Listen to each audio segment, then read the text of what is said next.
Welcome back to Return to Heart. Today, we're diving into one of the most needed conversations in the church: what sexual integrity really is, how we've lost it, and how to reclaim God's design for wholeness. Let's get started. So Todd, today we're going to talk about a phrase that constituted of two words that are powerful and can even be kind of shocking. We're going to talk about sexual integrity. And so we know from a lot of experience with a lot of people, men and women, that sexual integrity on the one hand is sometimes hard to find, and on the other hand, something that we not only aspire to, but is really, really biblical, like for men and women to live with sexual integrity. Yeah, I'm glad you said that about the women part. You know, over the last 10 years or so, they've been doing research that the pornography industry really has stopped targeting men. It started targeting women, and in our work, we've seen that. So my hope is that when people are listening today, that they would it wouldn't just be a man topic. It's really a human topic at this point and where we're headed. And one of the studies I read is the number one audience right now for the porn industry is middle school girls. And what they're trying to do really is to rob them of their sexuality and rob them of the integrity within that sexuality. So this is a super important topic that really needs to be discussed, and I think it isn't talked about enough. It's not talked about in honest ways.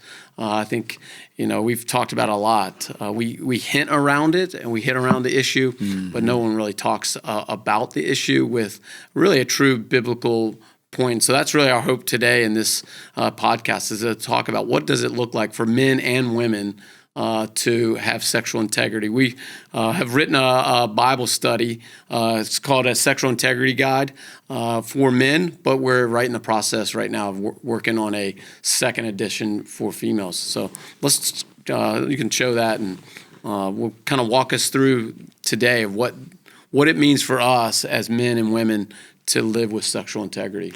Yeah, we wrote this little guide. We had a lot of fun doing it. It's a super simple little thing, but what it does, it works as kind of a trigger or a catalyst, because that topic, it's becoming less true now, but man, for years and years, that topic was really a taboo. Like, it was the secret addiction, the secret thing people were doing: pornography and acting out sexually compulsively, infidelity, all that kind of stuff. And so there was this energy in the church and outside the church too, but energy inside the church, like whispers and murmurings, like, hey, I kind of struggle in some areas and stuff like that. That's right. But we wrote this to say, hey, we're going to give you a really simple, it's a thin little thing here. We're going to give you a simple little tool to where you can get a few chairs and put them in a circle, and you can sit together and answer these questions in here, and to give you talking points about something that we really need to talk about outside the church too, but for sure in the church. Like, what are you doing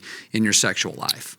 Yeah, I think a lot of intentionality went into this guide to help people. It's really homework. There's really no homework. It's really, you sit down with a group, of men, hopefully in the future women, to guide you through, hence the name guide, to guide you through really to have integrity.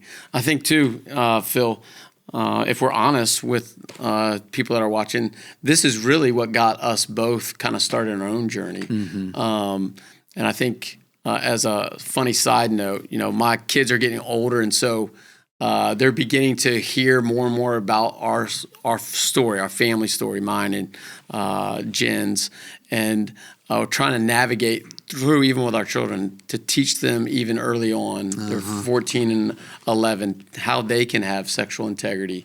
Me and Jen were just the other day talking with Tennyson, our 9th grader, and what she's learning already in a Christian school. It's like there is very little healthy conversations around sexuality, and there really is no integrity around that. And so, our hope would be that we would create a culture that this becomes the normative. When you look back at the lens of the Bible, sexuality was very much a piece of the creative story with Adam and Eve. They were two naked people that were told by God to be sexual in nature and to be fruitful and multiple. Well, that's sexuality at its finest. And man, how we have come so far from that. And I think in my own work with clients, the dichotomy between believers and unbelievers, the way they talk about sexuality, it's fascinating. Believers shy away from it. Unbelievers, they'll talk about it like it's a cheeseburger. Right. Like they have there's no shame amongst their conversations when it comes to their sexuality and even their sexual behavior. It is what it is, and they could really care less. So I don't know about you, but how would you talk, and how did you talk to your son about this topic? I think the people that are listening, for me as a young dad, I'd want to know from you, like, hey, what are some? How do I take even this? Could I take this study with my son that's in high school, college, and walk through to begin to shape his own healthy sexual integrity? Yeah, I'll go back to a word you used to describe your daughter. You said she learned about sexuality, which we all know what learn. Yeah, but man, when we think about learning, we think, okay, I'm gathering information, but the learning about sexuality at her age and younger, for all humans, but certainly in this culture, it's not just the taking in of information, it's the exposure and the saturation that she and our entire culture is surrounded with, where the messaging is mainly around stimulation. You stimulate your brain with reading about this topic, in a pornographic manner, and you stimulate your sex organs through acting out in this way. And you stimulate your skin with this high risk thing, secrecy and deception, and all these words that are used in her age group and younger. Your 10-year-old son's age group as well, younger. The way it's talked about, the cavalier attitude that you talked about. It's sociologists years ago coined this phrase, systematic desensitization. It's been very systematically, just through time, the erosion of things like civility, discretion, decorum. And yes, that's also been taken to the other side to create secrecy and rigidity. But now it has become so cavalier systematically through the decades. That's so cavalier that it's now no longer something of great value and honor and joy in the bonds of marriage, a husband to a wife. And so I wanted to start the answer to the question about me and my son with your conversation about your daughter, Tennyson, that her learning is a very 360-degree experience of the sexualization of our world. So learning is far more than just taking in information. So one of the things I think is so important for us as parents, as leaders, as pastors, as other whatever roles we have, parents for sure, is to just use really plain language. Even in this study, if I were going through this with my son, who's now almost 30, in the introduction, we talk about, hey, we're broken people, we're flawed. And part of that being flawed is we have these desires that God gave us. He is the God of desire, and it gets turned toward this sensuality focus on life. And so we start very early introducing that aspect, and then we start right out of the gate saying the week 2 is called sex ed. It's like, how were you educated? Who educated you? And what did you experience around sexuality at your earliest moments? To speak plainly about it. As you were talking, something that rang true for me in my early days of my own, I was 30 years old, like your son, when I really began to have true sexual integrity, just through my own journey. And I just remember thinking through some lectures, through you as a mentor, helping me learn the difference between intimacy and intensity. And what I had been striving for was intimacy, but the way I was coming about it was intensity. And a story that you told a lot, and I'd love for you to tell again. There was that study done with the butterflies. So I would love for our audience to hear like that difference between intensity and intimacy and how that works within our brains. Yeah, it's one of the craziest stories ever. It was a Dutch researcher whose actually his background was zoology. It wasn't psychology at all. And he had an enclosure of butterflies. He was studying the behavior of butterflies. Now, that is not something I'm really interested in, but he was all about it. So this guy you do want to do bees. You do want to start bees. I actually do want to be a beekeeper one day. I'm an old sage beekeeper who never gets stung. We'll talk about that later. But he studied these butterflies. He had them in an enclosure. And I don't know how one goes about telling the difference between a male and a female butterfly, but he knew how somehow. So what he did was he pulled out all the female butterflies and just left the males in the enclosure. And he created out of cardboard. This is, I think, back in the 50s. Not sure exactly when that was. He created in cardboard these giant butterflies with these garish colors. They were just very, very brightly colored in a way that a natural butterfly could never be. And he put them in the enclosure, and the male butterflies swarmed this huge, colorful butterfly in an attempt to mate with it.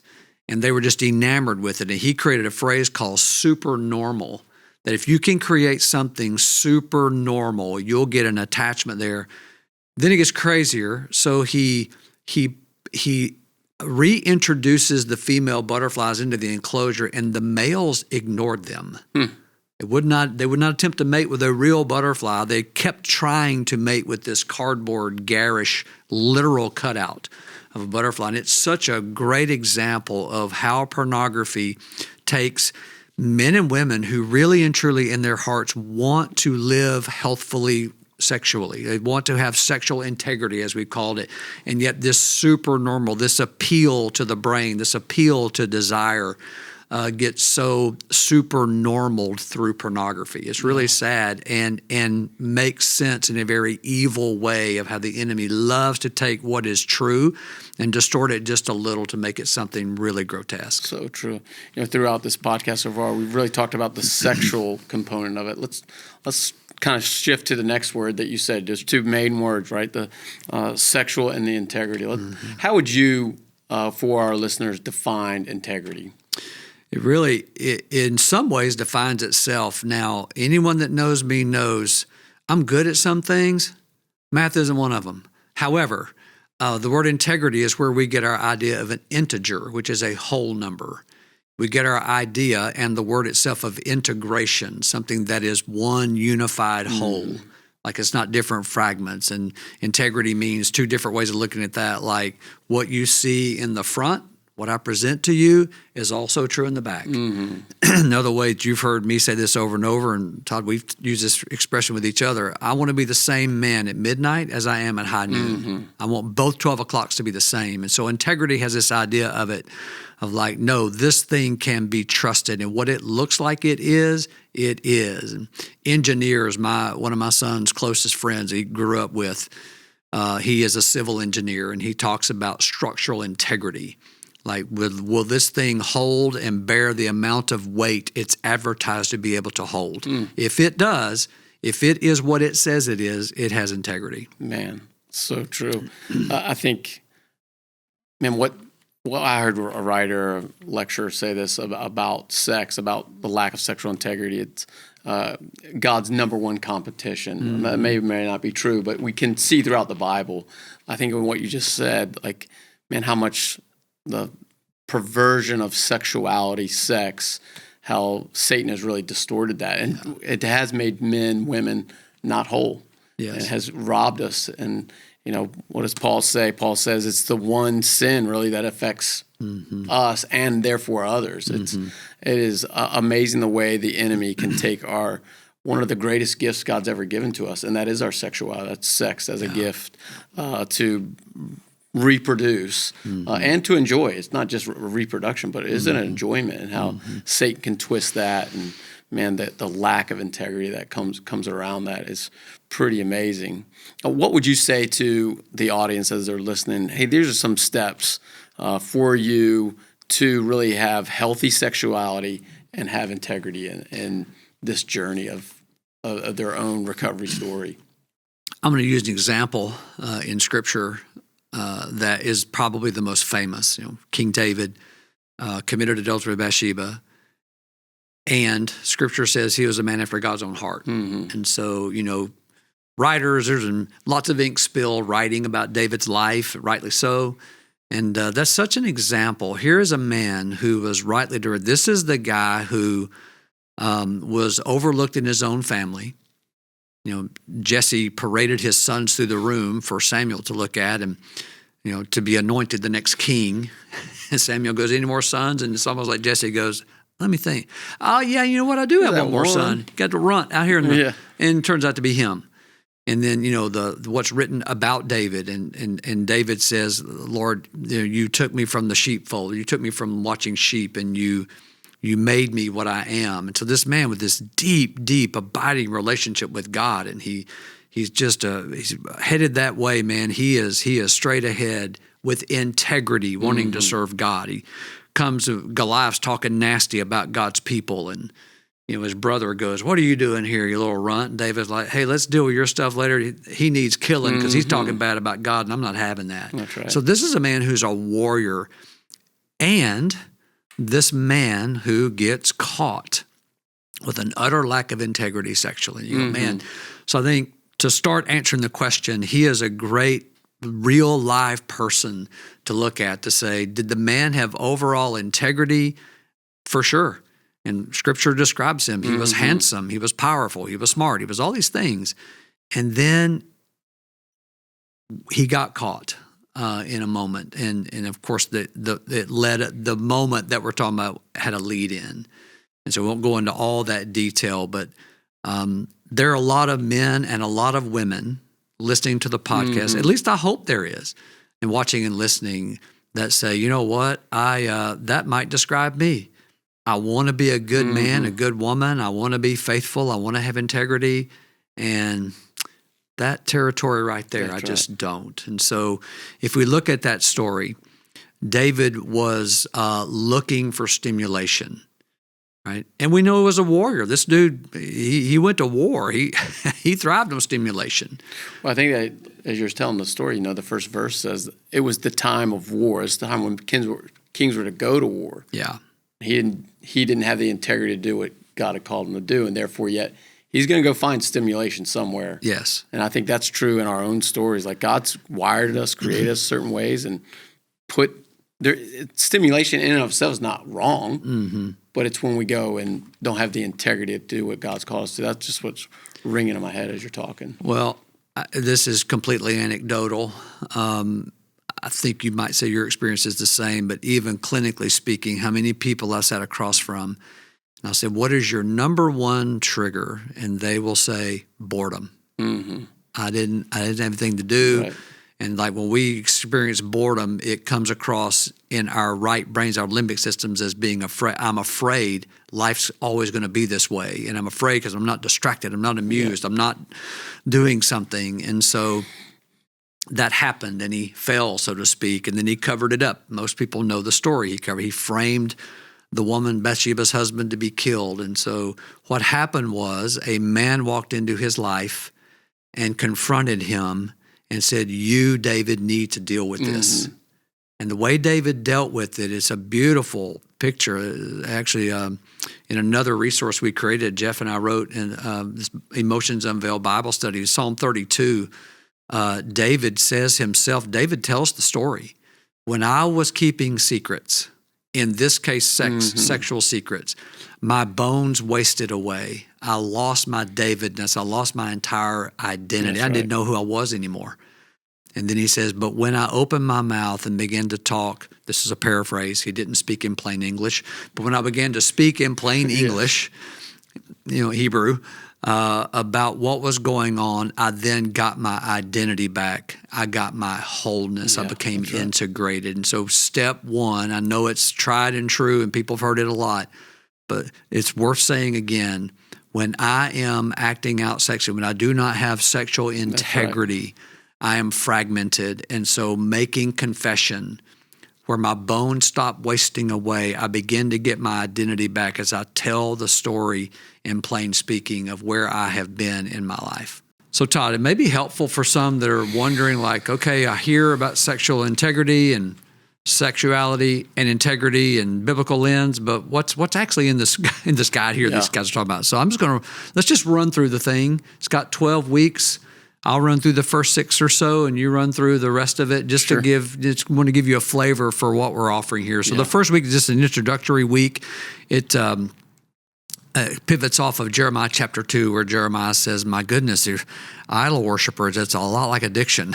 And week 2 is called sex ed, and that's where we say, hey, what is your education around this whole territory? And the third week is, we call it swept clean, and it's where we talked about earlier with David in Psalm 32. Like, how do you start giving wording to your confession around your sexual integrity? That's and right. week 4 are shortcuts. We talk about how we use sexuality to get away from pain and hurt, just to try to find a shortcut or a cheat code from life not hurting as bad or being as much as a struggle as it is. And week 5 is I think it's one of the most beautiful pictures in all of Scripture. It's based on the lady who anointed Jesus' feet with very valuable oil, and how she, despite her past, or maybe even in light of it, she came to worship the Lord, daring to believe he loved her like crazy. And in week 6, we start a little bit of a deeper dive, and we use an example of an iceberg. There's a whole lot under the waterline that goes into a lack of sexual integrity, therefore far more under the waterline that goes into getting that restored. Yeah. And then there's kind of a pivot in the book, as where the first 6 are really about the core of your sexual behavior or lack thereof. And then week 7, the title is Beginning to Be Free. And so this is the last few chapters are really about, hey, how do I really live free of this? I know a lot of people that are going to do this Bible study will come in thinking most of the time they don't think they'll ever have freedom from the worst sexual behavior. And so that really is the beginning. Week 7 is about, hey, how do we do this? Week 8 is then talking about, and this is where it gets scary. You begin to really put words to what is your sexual behavior. You begin to really identify. It's called forbidden fruit, but you're starting to talk about what is really driving. With that 7-week ramp. That's right. Up that's to right. that. And then week 9 is, oh no, I got to say this out loud to other people. I know we're doing it out loud through the process, but it's now, who am I going to continue? It's called Band of Brothers. Who am I going to continue to live in sexual integrity with? Week 10 in the Bible study is really, then how do I do that piece? How do I now live with sexual integrity with men? And so we kind of, in week 10, give, and you can hear it in our other lectures, really the attunement piece. How do I have other men that are going to attune with me through the confession process? Week 10 is about your story. What shaped all of your sexual behavior? Not just your sex, but now back to kind of that iceberg. We're going to do some more deep dive around the actual story that got you into this place of recovery. Week 11 and 12 are really now, hey, this is what life looks like after. I'll really start gaining, it's the hopeful pieces of the study. And so these 12 weeks are really just we put them together as a guide to lead people through a way to really find hope and healing through their sexual brokenness and lack of sexual integrity. We really hope that you'll pick up one of these to use with other people, men in particular, in the coming months with women, to whether it's at your church, at I wouldn't say a coffee shop. I don't know if you're going to do this around Starbucks coffee, but in a private setting, to really really discover your story, to confront where you may have lost your integrity with your sexuality, to regain what God had designed you to and created you to be, which is a man or woman of sexual integrity. So we hope that you grab this. There's a link on our webpage to get you to Amazon for this. If you need anything, if anything that Phil and I have shared, you're thinking to yourself, man, I really do struggle in this territory with sexual integrity, we just say, hey, reach out to us at 10 Men. We can get you connected with someone that can walk you through your own story to help see, hey, for me, my lack of sexual integrity happened early in my life because I didn't have a guide. I didn't have parents to really help shape and mold that. And that's what we want to do, is just to give people a space to begin to talk about the taboo things, so they're not so taboo, so you can get healing. So if you have anything to add to that, Phil, and then we would say just reach out to us, Tim, and we want to walk with you through this in your journey. Yeah, let me end with what we actually wrote on the back cover. I think it'll be a great ending for what we've talked about, Todd, and to tie it in with this study. So I'm just going to read it straight off the back. This guide is designed to be used to provide a simple, structured format for men, soon to come women, who struggle with sexual integrity. It can be used in a group format for one-on-one discipleship or as an individual tool to begin or continue the journey towards sexual integrity. The truths are presented through scripture and probing questions designed to promote conversation and honesty, which can deeply move into men's hearts and equip them to live with sexual integrity and authenticity. So that really is our prayer, that this little guide is something that you can use, get chairs in a circle, and begin telling the truth. Yeah. Great. Thanks for joining us today. Yeah. Thanks again for joining us on Return to Heart. To access resources mentioned on this program or to find out more about Tin Man Ministries, please go to tinman.org.